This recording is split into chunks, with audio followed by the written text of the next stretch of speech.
Hay un momento que es, digamos, en este modelo cosmológico estándar, que es el que conocemos como la teoría del Big Bang, que es la explicación que actualmente da la ciencia al origen, al problema del origen.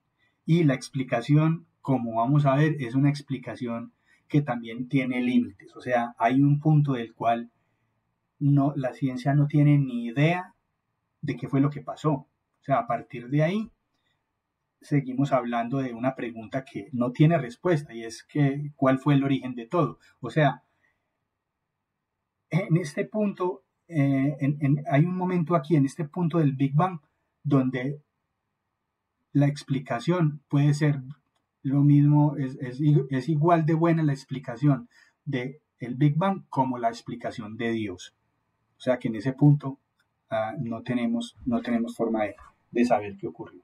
Entonces lo que vamos a examinar es la cronología del Big Bang, o sea, ¿qué ocurrió en el Big Bang? ¿Sí? ¿Desde cuándo, desde qué momento podemos decir que sabemos qué fue lo que pasó? O que tenemos por lo menos una teoría bien fundamentada sobre la cual hay numerosas evidencias. No podemos decir tampoco que esto fue así como está descrito, tal como lo plantea el modelo cosmológico estándar.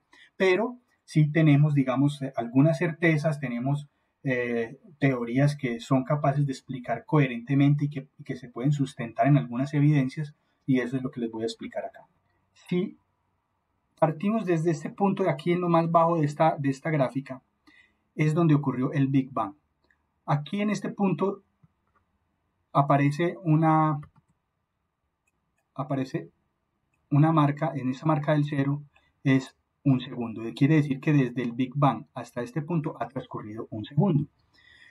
Esta es una escala logarítmica. Aquí podemos ver que aquí aparece un 10, un 20, un 30, un 40, etc. Vamos avanzando hasta 150. Y de aquí, de este 0, aparece un menos 10, menos 20, menos 30, y así se va yendo hasta menos 430. ¿Ok? Bien. ¿Esto qué quiere decir? Que de aquí a aquí transcurre un segundo. Pero de aquí, de este segundo hacia acá, hay una distancia de 1 milisegundo. Y de aquí a acá hay una distancia de 1 hora. Si se dan cuenta, la distancia entre este punto y este punto es muchísimo más grande. Aquí hay 60 segundos de aquí a aquí. O sea, que hay aproximadamente 60 unidades de estas mismas. O sea, si de aquí a aquí hay un segundo, de aquí a aquí hay 60 unidades de esto mismo que tenemos acá. Esa es una de las características de las escalas logarítmicas, que nos permiten meter en un espacio reducido una gran cantidad de información, ¿sí? Una gran cantidad de información con cifras que crecen exponencialmente, aquí, o que decrecen exponencialmente. Por ejemplo, entonces, de este segundo hacia abajo, podemos ver que hay 1 milisegundo, un microsegundo más abajo, un nanosegundo, un picosegundo. Es decir, que de aquí a aquí ha transcurrido un picosegundo. Un picosegundo es 12 ceros a la izquierda del punto. ¿Sí? Un milisegundo son 3 ceros a la izquierda del punto. O sea, si consideramos uno como un segundo, 0.0003 es un milisegundo. ¿Sí? Con 3 ceros, con 3 cifras decimales a la izquierda. Perdón, a la derecha del punto. Un microsegundo son 6 a la derecha del punto. Un nanosegundo son 9 y un picosegundo son 12. O sea que realmente lo que transcurrió de aquí a acá ocurrió muy, muy, muy rápido. Demasiado rápido. Tan rápido que un segundo apenas transcurre hasta aquí. Ahora, de aquí hacia arriba es al contrario. ¿Sí? Empieza a crecer a una velocidad exponencial. Entonces, por ejemplo, aquí van 60 segundos, pero de aquí a aquí han transcurrido un año. O desde el principio hasta aquí ha transcurrido un año. Y desde el principio hasta aquí han ocurrido 1 millón de años. O sea que aquí estamos hablando de 10 a la 14 más o menos. De 10 a la 14 segundos.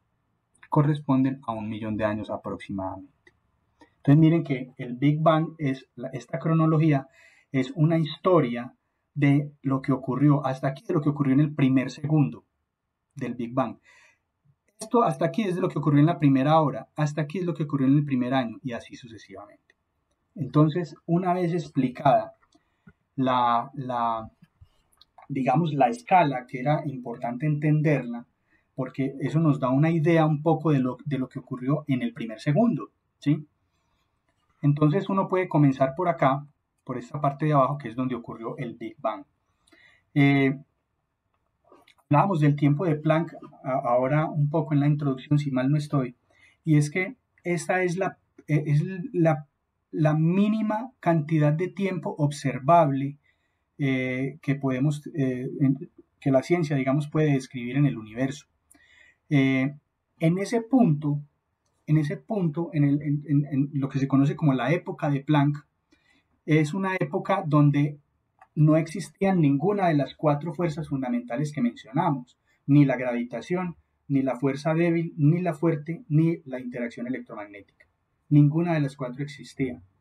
Entonces, a partir del momento ese que se conoce como la época de Planck, estamos hablando de 10 a la menos 43, eso es un montón de ceros antes del primer 1, son 43 ceros antes del primer 1, que representa una fracción de un segundo, o sea, es un tiempo muy pequeñito. A partir de ahí, entonces, es cuando se crea el tiempo y también se crea la fuerza de la gravitación. En ese punto se crea, o mejor dicho, se separa la fuerza de la gravitación de lo que se conoce como la fuerza electronuclear, que es una fuerza teórica, digamos, en la que estaban agrupadas todas las fuerzas. Entonces, la fuerza de gravedad se crea o se separa en ese momento. A partir de ahí, ellos llaman a esta época la época de la gran unificación.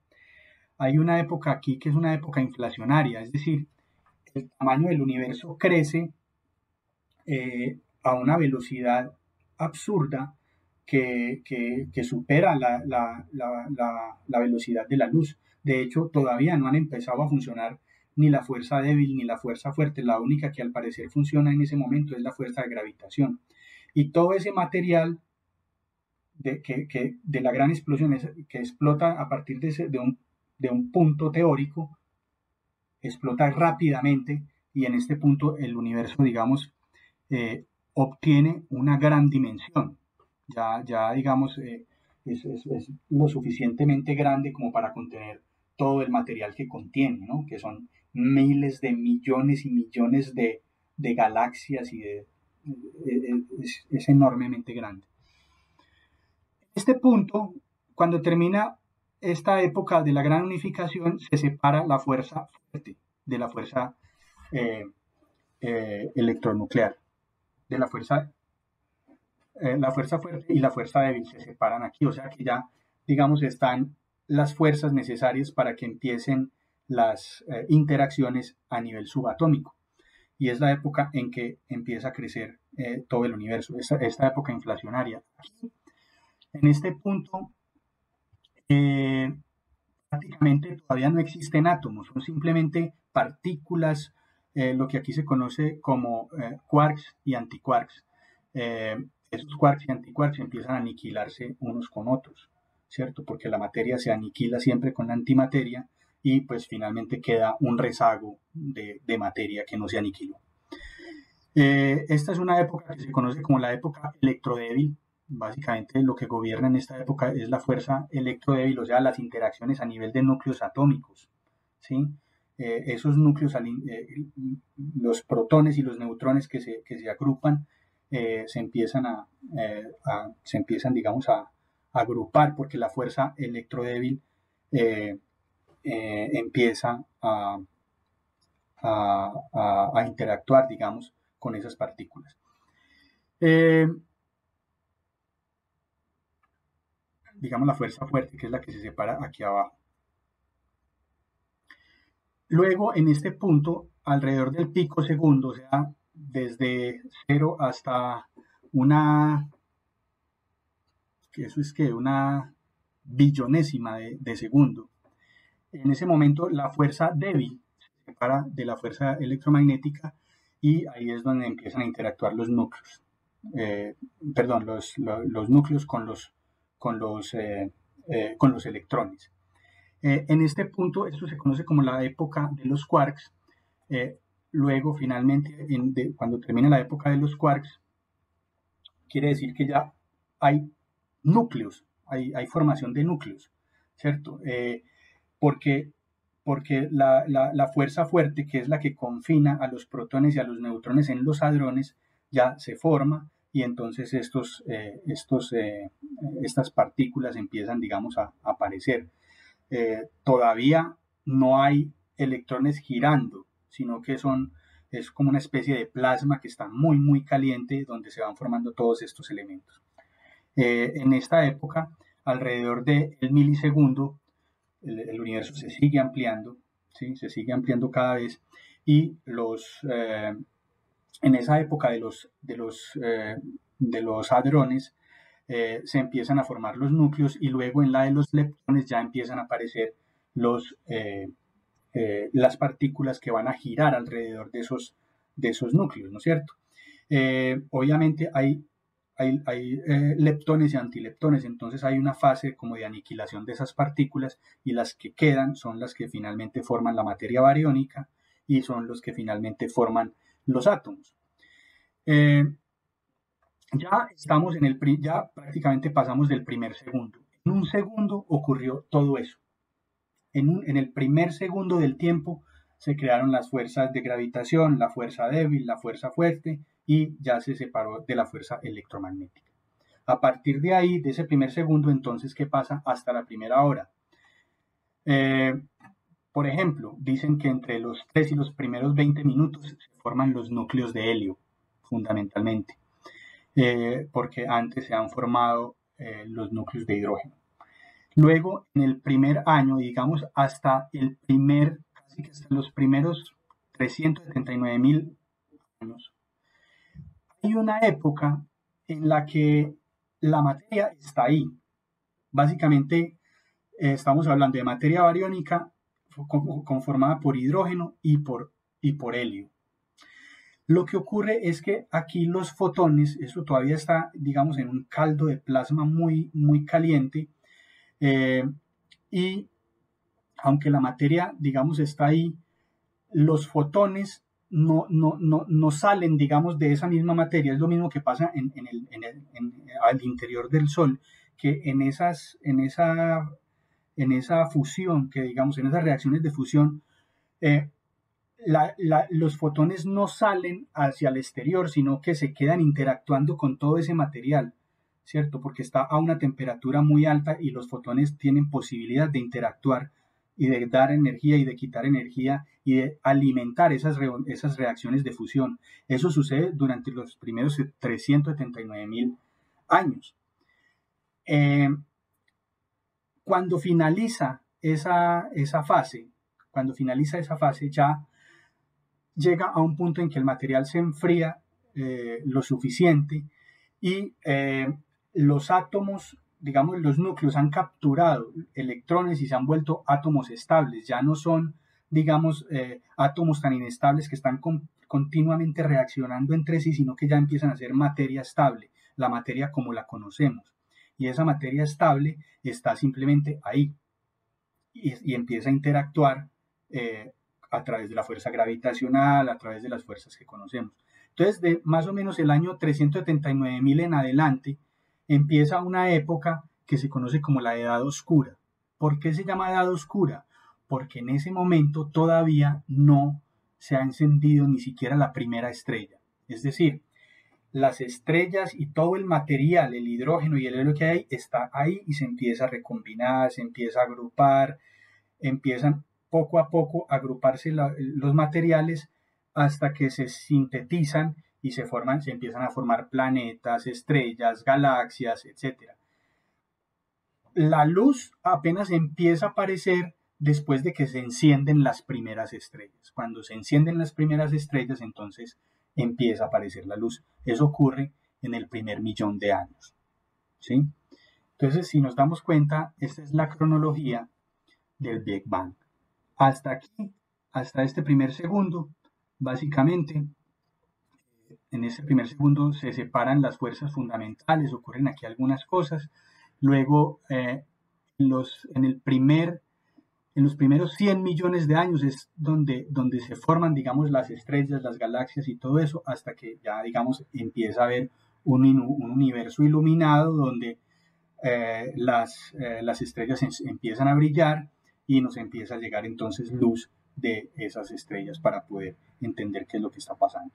Este mismo modelo lo podemos explicar con este gráfico, que digamos es un poco una representación en 3 dimensiones de ese Big Bang. No es que el universo sea así, no es que el universo sea como se está pintando en este gráfico. Simplemente esto es una representación en el tiempo, es decir, si el tiempo corre de aquí hacia acá, o sea, de izquierda a derecha, estamos hablando de que en este punto nació el universo hace 13.8 billones de años, miles de millones de años, ¿cierto? Esos son billones norteamericanos, por lo tanto, estamos hablando de 13.000 millones de años. Aquí, en este punto es donde ocurrió esa cronología que acabamos de narrar. Este es el primer segundo. El universo se expande rápidamente, aparece pues como esa gran inflación y digamos que en este momento este es el tamaño del universo, sea cual fuera. Vamos a suponer que es redondo, que es como tamaño, que es como esférico, digamos, o representémoslo aquí como algo, un plano que queda redondo. Es un corte así vertical de este plano, y eso nos da como una especie de lente. Esa es el momento, digamos, del Big Bang. A partir de ahí, entonces miren que hay una etapa, hay un periodo de tiempo que es la edad oscura. Esa edad oscura aquí está representada, ¿cierto? En este punto es donde ya la materia queda estable. A partir de que la materia queda estable, empieza esta época de oscuridad porque la materia se está apenas reagrupando, armándose las galaxias, las estrellas, todo eso. Cuando se encienden las primeras estrellas ya estamos hablando de los 100 millones de años. A partir de ahí empieza, digamos, esa época de desarrollo del universo como tal, ¿cierto? Si nosotros nos ubicamos más o menos en el 13.2 mil millones de años, ahí se formó la Vía Láctea, ¿sí? O sea, en un punto por acá, todavía en la edad oscura, se empezó a formar la Vía Láctea, ¿cierto? Y hablando de la Tierra, que se formó hace 4.56 mil millones de años, ya estamos hablando de un punto por acá. En esta línea de tiempo, estamos hablando ya de un momento por acá en este punto. O sea, aquí se formó la Tierra y de aquí hacia la derecha es el momento actual donde estamos. Noten que aquí el universo tiene como una especie de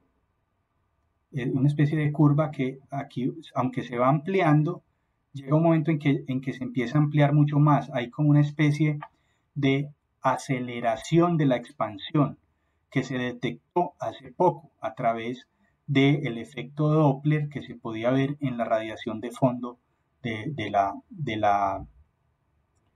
universo. Entonces, y en los objetos, y en las galaxias pues más lejanas que se empiezan a alejar unas de otras. Por eso es que por esta expansión acelerada que detectaron los astrónomos es que se ha teorizado todo el asunto de la materia y de la energía oscuras. Hasta aquí entonces sería este tema de antes de la Tierra, lo que los astrónomos nos han aprendido y nos han enseñado en relación con el universo. De ahí vamos a contar ahora la historia de la Tierra, o sea, de los últimos 4.56 miles de millones de años.